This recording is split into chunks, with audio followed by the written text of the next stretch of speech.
equivalente como al... Es un problema de un pasito que no se ve. Ajá, puede ser Vamos a una regresar. consecuencia. Qué rápido. Entonces, ahora me cortas. Bueno, pues ya estamos de regreso. No mandé al corte, pues. Ah, ya. Y yo te dije falta corte. Ah, pero tú le vas a dejar ahí el espacio. Sí. Ah, ok, ya. Entonces, perdón. No. Entonces eso, por ejemplo, definir los problemas era súper complejo. Gracias. Ya. Porque la gente como, o sea, Creo que... o se peleaban entre ellos, ¿no? Tal. Entonces justo es bien interesante Que la gente cuando también... hacen una política, pues decir cuál era la cosa que querían resolver. Sí, que al final el chiste es también que la gente, que las personas podamos entender por qué nos pasan también ciertas cosas. Que a lo mejor yo digo, ay, es que esto y nada más avientas como para el gobierno, pero también es como, bueno, es que si yo fuera, ok, así como me lo están explicando, no es tan fácil, así como Ahí va, este dura 22 minutos. Ok, Ya lo voy a correr. va. Tienen dos, vamos a hablar 20. Uno y uno, ustedes vean si dos, uno y medio. Entre los dos. Regresamos a la 10ª radio a través de Jalisco Radio, la radio cultural de Jalisco, y estamos hablando sobre un tema muy interesante que a todos nos debe de importar, Rob, y este es el de políticas públicas, específicamente en temas de diversidad sexual, y para eso nos acompaña, tenemos aquí en cabina a Paula Alcántar y Andrés Treviño, que nos están explicando de manera facilita, digerida y en la boca cómo podemos... Ay, eso sí me gusta. Esa no me la... ¿Cómo Yo no venía podemos preparado para entender eso. este tema? Es que la teoría es golosa. Ya vi que se está acercando. Yo como mucho. las tostadas grandes. La Y raspadas. raspadas, sí, claro. Raspadas. En política ¿Cómo? pública, por favor. Pues a ver, nos contabas, Andrés, nos estabas platicando un poco sobre cómo fue este proceso de generar toda la parte de política pública de diversidad sexual en el Estado. Sí, yo creo que luego, retomando un poco lo que mencionábamos hace rato, de que quizá hemos construido un concepto en torno a la palabra política pública que no siempre es muy aterrizado. Yo recuerdo que Luis Aguilar Villanueva, que aparte es un académico referente en el tema y que está en la ciudad, decía, bueno, hablamos de la política pública como si fuera una ciencia exacta, ¿no? Como una fórmula de álgebra que siempre te va a dar el mismo resultado. Y la realidad es que la política pública no puede estar más alejada de eso, ¿no? Una política pública termina siendo como una artesanía, ¿no? Que cada una de ellas y cada vez que la realizas, pues va a tener un resultado distinto. Porque al final busca resolver problemas de las personas, ¿no? Y que es una sociedad cambiante, un contexto cambiante, que tiene un montón de insumos, ¿no? Desde la política electoral, los partidos políticos, desde las coyunturas, ¿no? Los movimientos sociales, desde la realidad que vive la ciudad, ¿no? Un terremoto, por ejemplo, un desastre natural, pues obliga al gobierno a hacer una política pública de reconstrucción que no estaba dentro de sus planes. Ya. Entonces, la agenda de qué o para qué vamos a hacer políticas públicas está constantemente cambiando y eso cambia también la propia lógica. Justo a eso iba, de que es como se trabaja con personas que somos Sí. entes sociales, que dependemos de un contexto y que la sociedad va cambiando y van cambiando las necesidades. Esto quiere decir que la política pública o la creación de estas políticas públicas se van adaptando a las necesidades de la sociedad conforme ésta las va requiriendo. O sea, sí, y te voy a decir que no. Ok. O sea, mira, ahí te va. A ver. Yo voy a retomar esta parte de cómo hemos formado el concepto de política pública porque tiene que ver con hechos históricos, ¿no? Sobre cómo hemos llevado el tema del hacer la política dejándolo a ciertos personajes que han tomado decisiones por la ciudadanía. Hay que recordar, y sí quiero hacer un poco de referencia sobre cómo hemos construido el concepto desde la parte histórica, porque antes, si nos escuchan nuestra audiencia, sabrá que antes lo que decía el presidente de la República, o lo que decía un gobernador, o lo que decía el presidente municipal, se hacía sí o sí. Es decir, no había una técnica para ejercer los bienes y los recursos públicos. Ese es el tema central, ¿no? ¿Por qué se creó la idea de la política pública? Para darle orden a la distribución de los recursos. Es decir, ya no es voluntad del mandatario, ¿no?, que se ejerza el recurso, sino que tiene que haber un método, tiene que haber una propuesta con mayor exactitud y eso tiene que generar un resultado, tiene que generar un impacto y hay que medirlo, ¿no? Y por eso es que cuando Luis Aguilar habla de de que la política pública la hemos llevado mucho al extremo de verla como la matemática, como la ciencia exacta, es porque así pasó en los años 90, ¿no? En los 90 la sociedad civil, los estudiosos de la ciencia política decían, a ver, si seguimos dejando que el presidente decida por propia voluntad de construir un puente ahí porque ahí es donde se necesita, según él, ¿no? Que eso no está pasando ahorita, obviamente, pero nunca más. Pero las decisiones personales de un mandatario tienen un impacto en la vida pública. Okay. Entonces hay que darle orden, vamos a meter política pública. Pero ¿qué fue lo que sucedió? Que en los 90s y todavía en el año 2000, la política pública se convirtió en un concepto tan abstracto, ¿no? Que solamente lo estaban manejando ciertas personas. De hecho, de ahí viene el término la tecnocracia, ¿no? Los tecnócratas, los famosos tecnócratas eran aquellos especialistas en política pública que todo lo querían resolver a través de sumas y restas, ¿no? Haces las derivadas, las integrales, le metes ahí el cálculo integral a la economía y resulta que se les olvidó el fin de la política pública. Lo que ellos decían era, pues vamos a maximizar los recursos a través de la matemática. Oye, pero es que si aplicamos política pública aquí afectas a los vecinos. No. Aquí lo que importa es maximizar los recursos económicos. Entonces, en esa generación de política pública, lo que se pensaba era simplemente en términos económicos. Obviamente, conforme pasa el tiempo, se dice, política pública no es cuidar el dinero, no es cuidar el impacto económico, es ver lo que la gente realmente necesita. Y ahí es donde vienen estos nuevos términos sobre la participación ciudadana, la gobernanza, que Luis Aguilar lo establece muy bien en sus estudios, donde dicen, a ver, no se les olvide que política pública es para el beneficio de la sociedad y no es para maximizar recursos económicos, porque si seguimos maximizando recursos económicos, pues sí, los gobiernos van a ser pues acumuladores de riqueza, pero pues tienes a la gente muriéndose de hambre, tienes a la gente que no evoluciona en su participación política, es decir, hacemos que la política pública solamente se quede en el diseño de unos cuantos, pero en realidad la ciudadanía no se ve implicada en la toma de decisiones finales, ¿no? Por eso es que sí tiene una implicación que pasa de lo racional a lo más comunitario. Ahorita ya estamos hablando de política pública comunitaria. Es decir, si yo quiero construir este puente, no solamente lo tengo que ver en términos económicos, sino también tengo que incluir a los que viven alrededor de la zona, y el impacto que va a tener. Totalmente ambiental, también cómo les vas a modificar la vida cotidiana, ¿no? Por ejemplo, lo que vimos, o lo que estamos viendo en la línea 3, ¿no?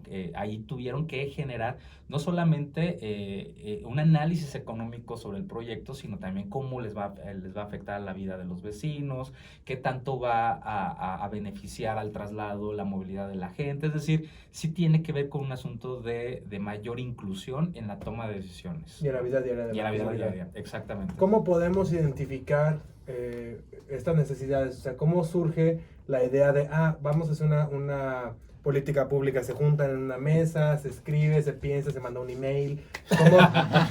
¿Cómo se pueden crear estas políticas? Sí. O ¿cómo detectas? Por Tinder.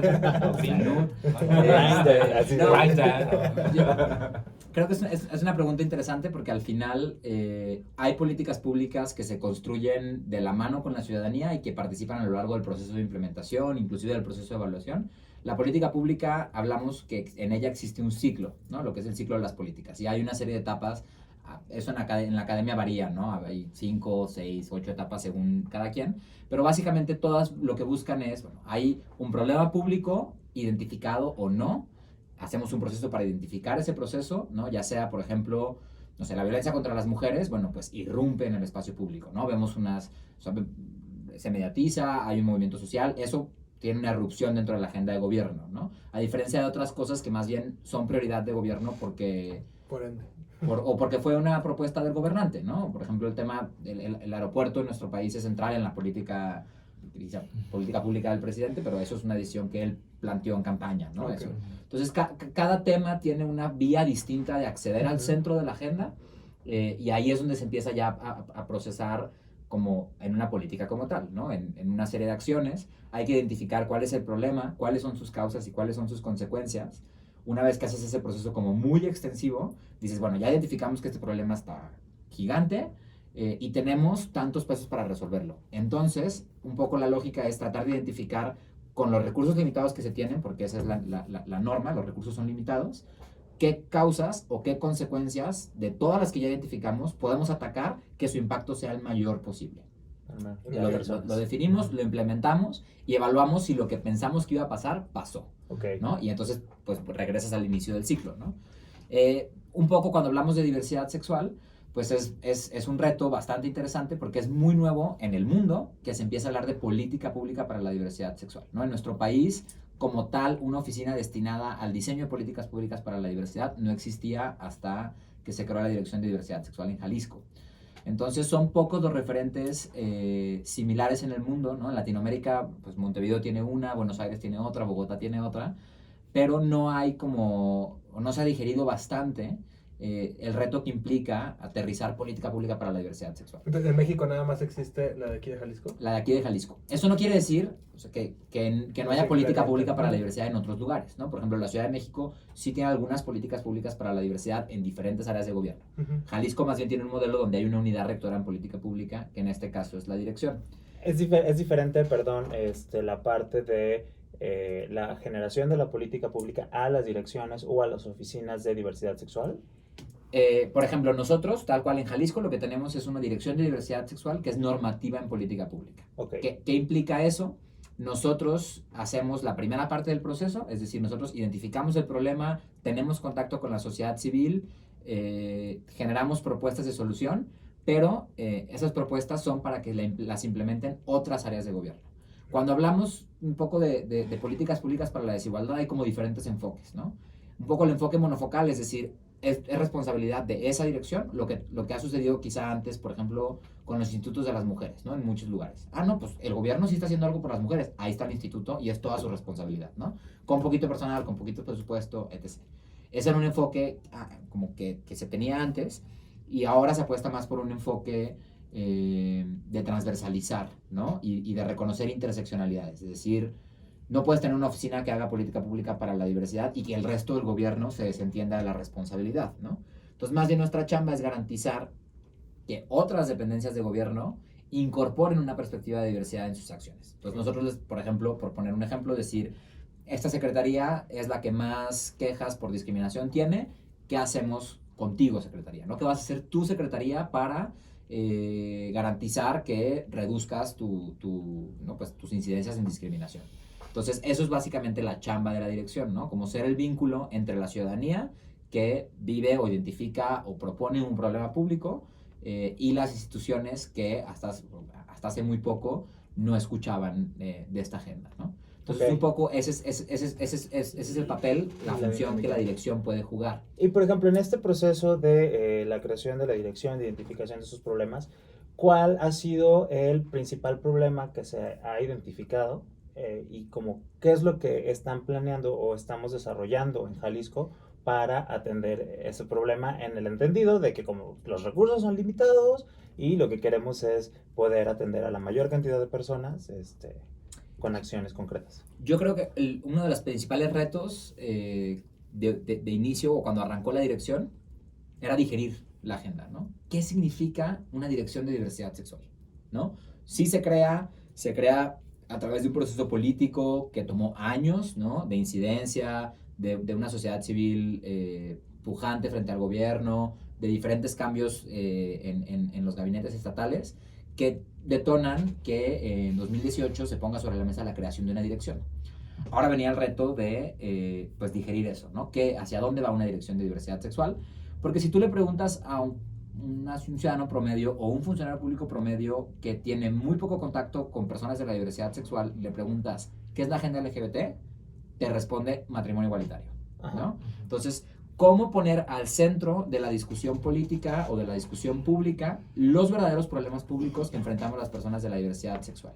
Llámese violencias por odio, llámese discriminación laboral, en sistemas de salud, llámese COSIX, llámese diferentes cosas que son la realidad que hay que combatir, pero que no han permeado al centro de la opinión pública, ¿no? En la opinión pública como promedio, pues solo se visualiza el tema de matrimonio igualitario porque así ha sido la construcción de la agenda los últimos 10 años, ¿no? Okay. Entonces, ese era un reto, ¿no? Tanto a la ciudadanía en general explicarles por qué es importante tener una agenda de diversidad sexual, por qué es importante que el gobierno destine recursos a atender a este grupo de población prioritario, y también al interior del gobierno qué implica tener eso y qué podemos hacer, ¿no? Por ejemplo, por poner un ejemplo muy burdo en la transversalización, ahora se hacen unos ejercicios de transversalización del presupuesto público. Entonces, cada que muchas dependencias presupuestúan algo, tienen que responder una pregunta, ¿no? Sobre si ese componente abona a la equidad de género y abona a la agenda de derechos humanos. Pues el que compra camiones dice, bueno, pues yo compro camiones, ¿a mí qué? ¿No? ¿A mí esto qué? Entonces, justo explicarle como, bueno, no, a ver, ¿no? En un tema, por ejemplo, de género, pues sí importa qué camiones compras, cómo están, o en derechos humanos, ¿no? ¿Qué estaciones estás planeando, diseñando, cómo estás diseñando el sistema de transporte, accesibilidad? O sea, hay un montón de cosas que quizá la persona que siempre ha comprado camiones no consideraba que tenía que ver. Entonces ahora lo que tenemos o lo que hacemos a partir de Jalisco es como abrirle los ojos a estas otras áreas, decir, oye, sí puedes y sí puedes aportar en el tema de la compra de equipo, tecnología, y que tenga cierta perspectiva tanto de género como de inclusión a las diferentes poblaciones prioritarias. Exactamente, como generar o empujar la idea de que un enfoque diferenciado en la política es positivo, ¿no? Existe luego este falso discurso de la igualdad de decir, si todos somos iguales, ¿yo por qué voy a hacer algo solo para la diversidad sexual? ¿No? O yo por qué voy a hacer una política pública para la diversidad sexual si ya de ahí de origen estamos separando. Un poco... otra vez, eso es heteronormado. Ese es el heteronorma. Entonces, es importante apostarle a que cada vez más se incorpore un enfoque diferenciado, entendiendo que si la vida fuera una carrera, la ley dice que todos iniciamos la carrera como casi con medidor olímpico, ¿no? En el mismo rengloncito, pero la realidad es que no es así, ¿no? Hay muchas condiciones en la vida que van haciendo que cada quien empecemos la carrera de la vida en un escalón distinto, y que eso inclusive se agrava con la interseccionalidad, ¿no? Si eres, o sea, no, las identidades históricamente discriminadas no son gorras que te quitas y te pones, ¿no? No eres mujer o indígena, ¿no? Eres una mujer indígena. No eres mujer o indígena o lesbiana, eres una mujer indígena o lesbiana. Y cómo eso va implicando en que para ti, por ejemplo, sea quizá más difícil salir de una trampa de pobreza, ¿no? O enfrentar algunas condiciones de la vida. Y es ahí, justo en esas interseccionalidades, donde el gobierno quizá debería poner, ¿no? Atención prioritaria. También algo que me llama mucho la atención, digo, trabajando como en estos temas, es que luego muchas veces nosotros hacemos como este tipo de enunciamientos que decías, entonces, si todos somos iguales, ¿por qué vamos a diferenciar? Porque estamos hablando muchas veces desde nuestro privilegio, ¿no? Desde que no sabemos lo que significa ser los hombres que somos cisgénero, no sabemos lo que es ser mujer, no sabemos lo que es ser lesbiana. Como gay no voy a decir ser el proceso que lleva una persona trans, una persona con discapacidad. Entonces, muchas veces creo que antes de emitir como ese tipo de juicios o decir, oye, ¿por qué separas si todos somos iguales? Deberíamos entender que la parte de vivir la vida, de enfrentarte al reto del día a día, es muy diferente para todos. Entonces, creo que esta es la labor que se tiene que hacer desde el gobierno, generar como estas condiciones para que independientemente puedas tú acceder y vivir tu vida de la manera mucho más sencilla posible, sin tener como tantas complicaciones que las que ya tienes de manera inherente, ¿no? Claro, un poco el objetivo central, por ejemplo, de la dirección en Jalisco es garantizar que la orientación sexual o la identidad de género de cualquier persona no sea una limitante en su desarrollo, ¿no? Hoy en día, ser gay, ser lesbiana, ser trans, sí limita en muchas ocasiones las posibilidades de desarrollo de una persona, ¿no? O a qué profesiones se va a dedicar, o si va a tener acceso a una educación, o a qué servicios de salud va a tener acceso. Entonces, un poco la idea central, como el objetivo más general, pues va encaminado a eso, ¿no? Que la orientación sexual, la identidad de género, no determine tu libertad para desarrollar tu proyecto de vida. Perfecto. En este sentido también es muy importante recordar que pues somos una sociedad completamente diversa y que pues bueno, tenemos que coexistir y convivir en un espacio geográfico, ¿no? Creo que todo este tipo de acciones y de implementación de política pública solo lo que buscan hacer es generar una situación de igualdad para todas las personas. Vamos a un corte musical y vamos a regresar aquí a La Décima Radio a través de JB Jalisco Radio. Recuerden, @Jalisco Radio, @La Décima Radio, y escríbanos qué es lo que han entendido sobre política pública. Porque Regresamos. va a haber examen al final. ¿Me pasas mi botellita de agua? De la bolsa. Oye, dice Andrés Barrios que no es la 10ª radio, que es la 11ª radio, que porque está la Che también, es ABC Che. Ay, ¿Quién no. Andrés Barrios? Ah, Y yo, Andrés Barrios, tú mándale el que mensaje a Roberto. cuando nosotros estábamos en la primaria ya no existía la Che. Ya. Esta que se Dile, leyó. dile que la CLH es una composición de dos entes, que es como un matrimonio. Ajá, a Y mí el no me matrimonio enseñaron. Nunca. No, sí, a mí sí. Bueno, A ver, tuítale a la raya, a ver qué nos Bueno, dice. a ver, pero es que, Ah, a ver, pues es que hay como... no, y aparte se metió en un asunto. No, bueno, es que cuando tú programas no sé qué chingado, ya empezó a explicar. Le dije, no, Andrés, es que no. La Che para mí ya dejó de Ajá. existir, la mataron hace un chingo. Exacto, sí. Descansa en paz, la Che. Ajá. La Che. Así de, estamos Política ¿Qué creen? pública para reincorporar la Che. La Che. porque es un libros de problema texto. fundamental.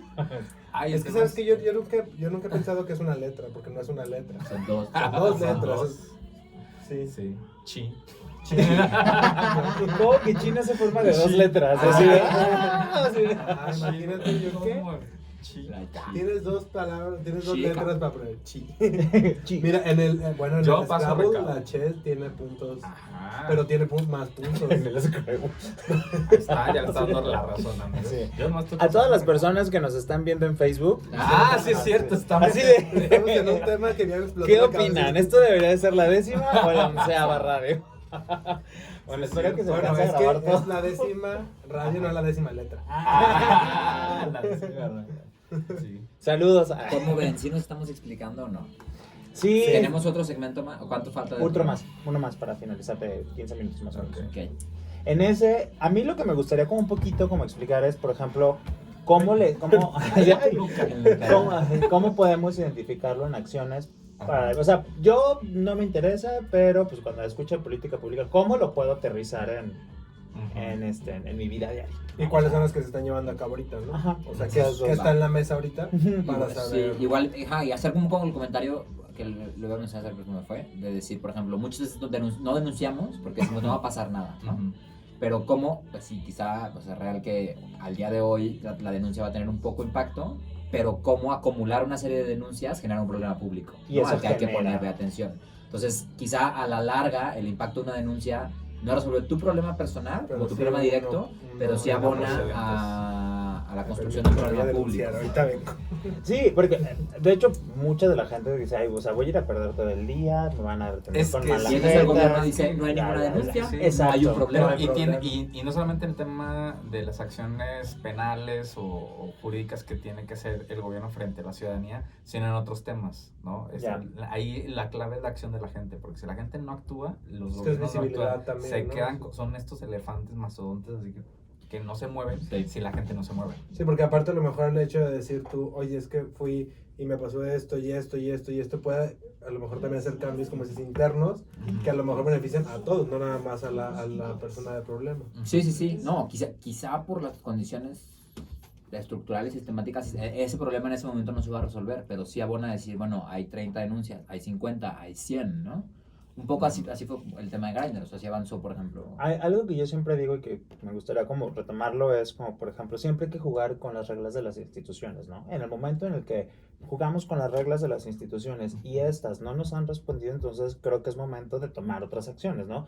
La protesta, pero yo, digo, de manera personal, yo sí creo que primero es como, a ver, si se necesitan este tipo de denuncias para generar un antecedente y a lo mejor pues a mí me va a tocar experimentarlo y aguantar y malas caras y todo, pero a lo mejor en un año esto ya se va a convertir en un proceso mucho más expedito y que va a ayudarle a otras personas, ¿no? Y nos toca generar como ese precedente. Claro. Sí, por ejemplo, hay muy pocas carpetas de investigación que contemplan la orientación sexual o la identidad de género. Ujú. O, por ejemplo, en... Tú me dices,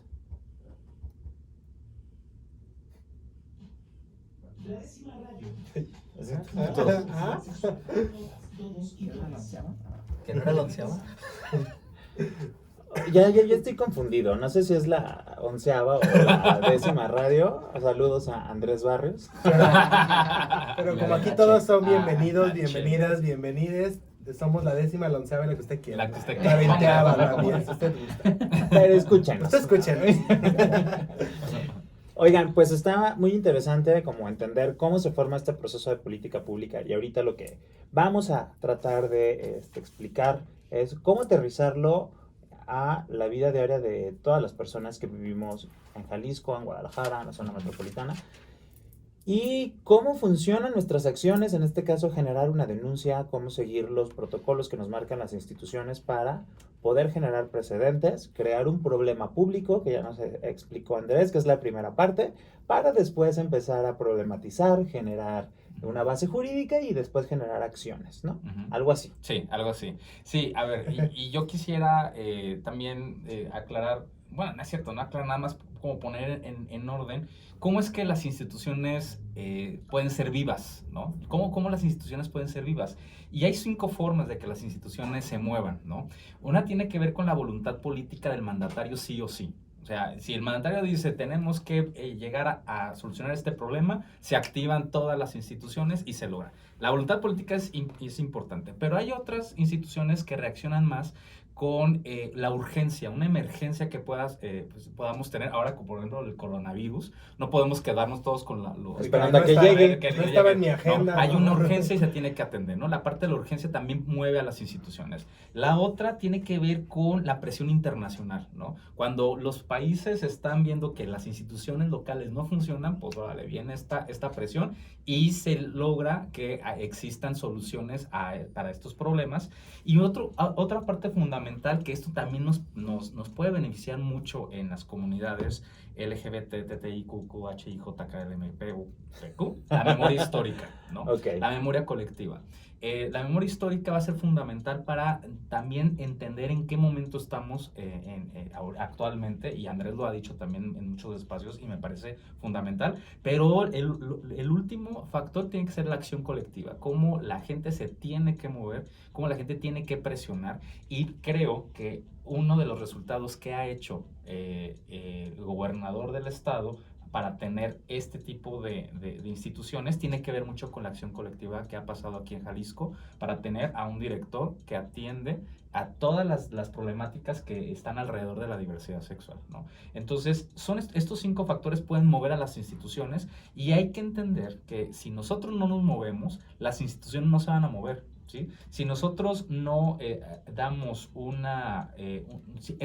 si nosotros no generamos acciones concretas, si no construimos colectividad con nuestros vecinos, amigos, amantes, lo que sea, para solucionar un problema, las instituciones solas no van a poder hacerlo, ¿eh? Y la presión colectiva es fundamental para que se haga. Que de esta parte también como generar el interés, y que creo que también es chamba de las personas que trabajamos desde una parte institucional, o la creación de políticas públicas o de acciones, como también generamos como este interés para las personas, porque como lo mencionas, Paul, si no hay el interés, si no hay el compromiso, si no hay el involucramiento, pues muchas veces va así como que por creación natural no se van a suceder las cosas. No, por generación espontánea no va a pasar nada. Eso quería decir. Sí, por generación espontánea no va a pasar nada. Por ¿Qué generación. no quiso decir? No va a pasar Sí, nada. bueno, y una parte fundamental también para poder entenderlo y movernos, pues sí es como saber en qué tanto somos partícipes nosotros, ¿no? Como decías,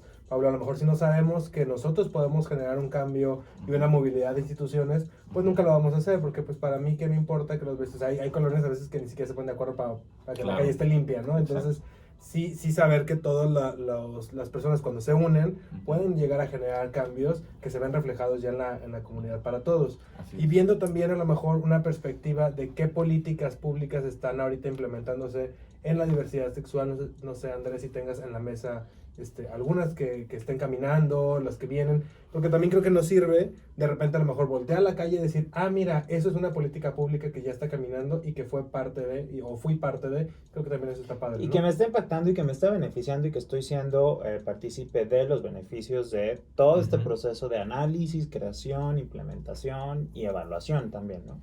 Claro, sí, retomando un poco lo que mencionaban antes de responder la pregunta, como ciudadanía, como personas que habitamos en un lugar, tenemos dos opciones, ¿no? Hartarnos del gobierno y decir hasta aquí y voltear la cara y dejarlos hacer o deshacer, o estar al pendiente, ¿no? Y estar incidiendo. Al final, quizá pensamos que una persona frente a un aparato gubernamental es indefensa, pero no, la agenda del gobierno sí se mueve al paso de la ciudadanía, ¿no? Entonces, incidir, ¿no? Hacer visibles nuestros problemas, denunciar si somos víctimas de una agresión o víctimas de un delito, ¿no? Denunciar formalmente a través de las instituciones, pero también en redes sociales, o también, ¿no?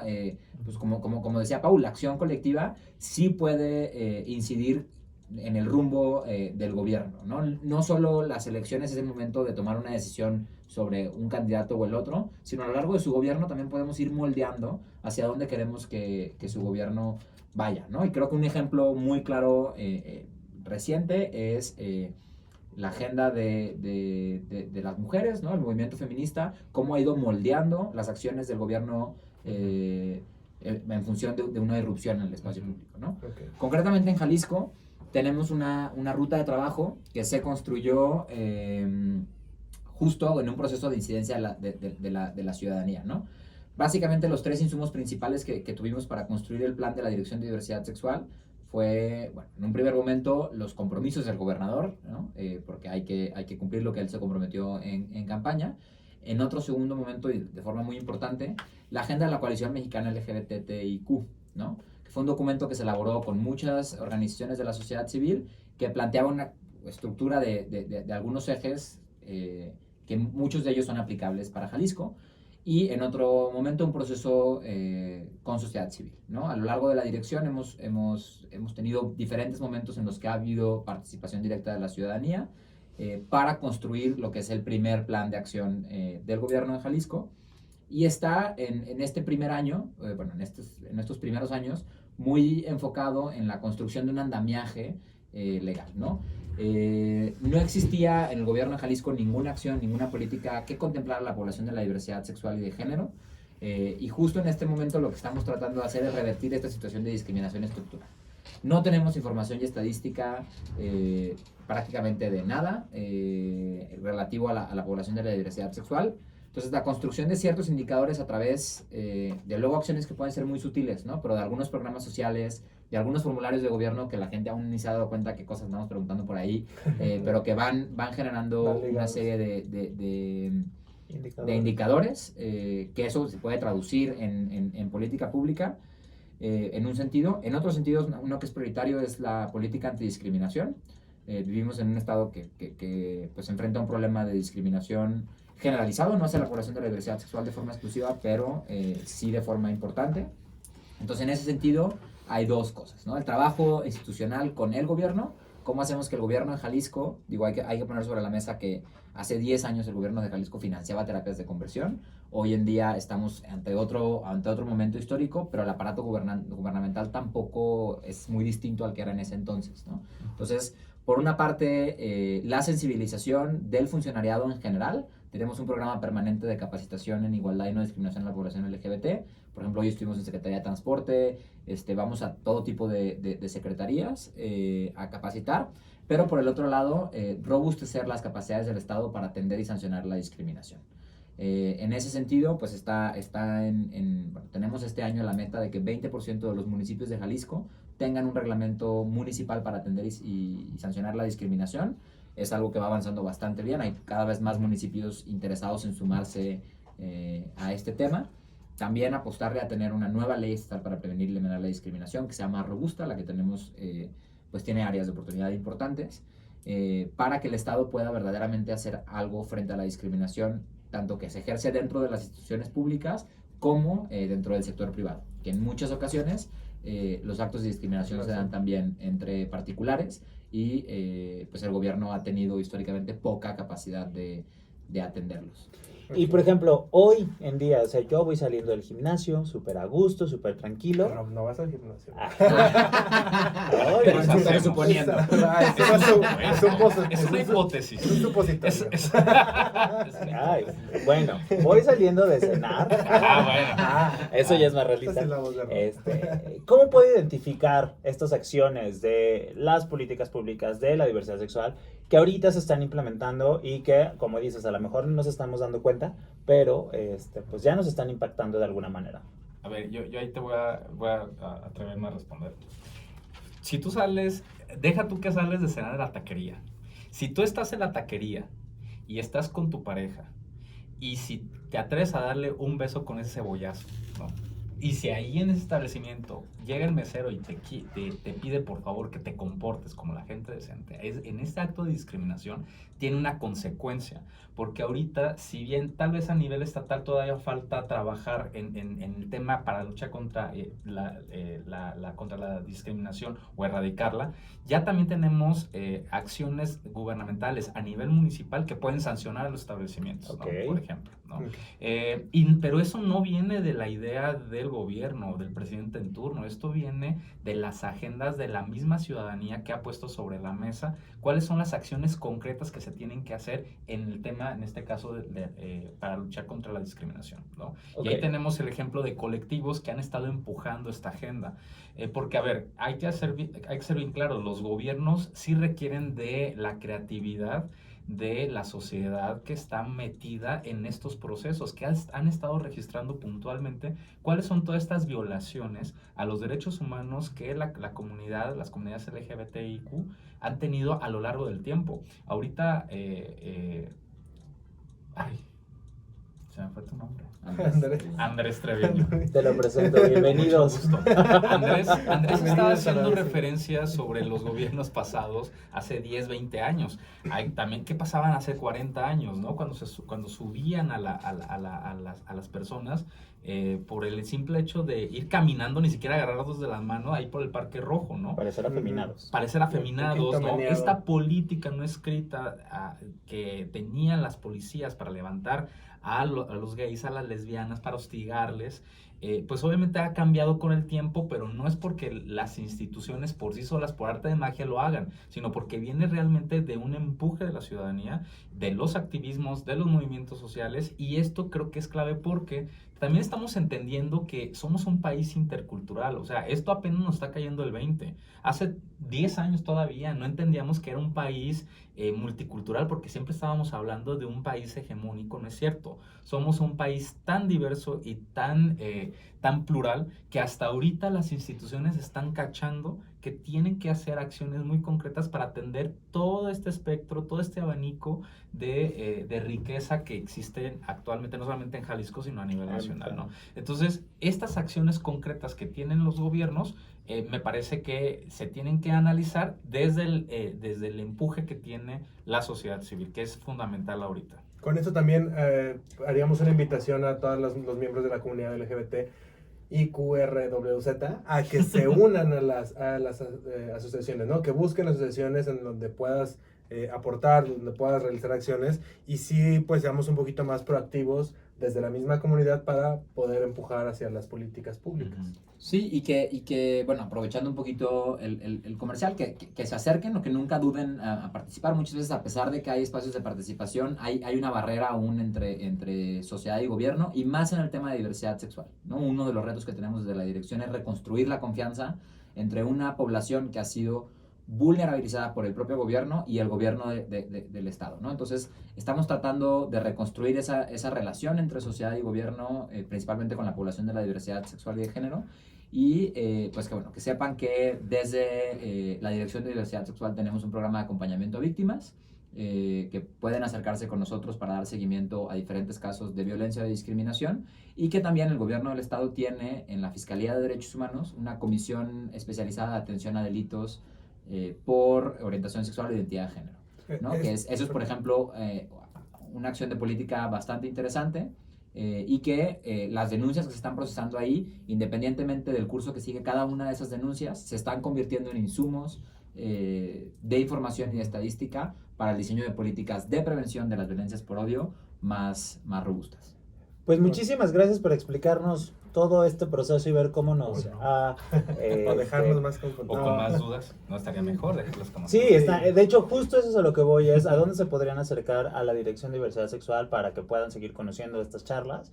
Y pues, ¿qué recomendación nos darías tú, Paul? Si yo de repente tengo como esa barrera hacia el tema de políticas públicas y pues necesito como involucrarme. Sí, bueno, les dejo mis redes sociales, @paulalcantar. Estamos ahí trabajando en las universidades, ¿no? En ITESO.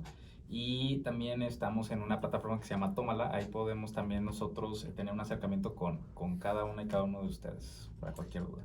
En el caso de la dirección, pues a las personas que nos escuchan les comparto mi teléfono, es el 3331 0040 67, 3331 0040 67, mi correo andres.trevino, con n, andres.trevino@jalisco.gov.mx, o pueden seguir a la Dirección de Diversidad Sexual en Facebook como Diversidad Jalisco, y bueno, pues a través de eso estamos a sus órdenes, y estamos ubicados en Jesús García 720, es la esquina de Jesús García con Mariano de la Bárcena, en donde está el Parque Alcalde.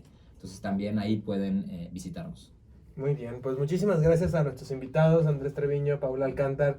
Gracias. Muchas gracias a todas las personas que nos escucharon en Guadalajara, en Ciudad Guzmán, en Puerto Vallarta. Un saludo para todos. Sigan disfrutando de las vacaciones. Nos despedimos, La Toria Dixon. Y yo soy Rob Hernández, @RobsMX. Yo soy @La Toria Dixon. Nos despedimos de la Radio Cultural de Jalisco, Jalisco Radio. Buenas noches. Perdón, que se me faltó. Qué culera. Y yo, ahora que Conocí y yo de chiquita. escuché el Windows de que Y yo, y yo estamos al aire, tiempo.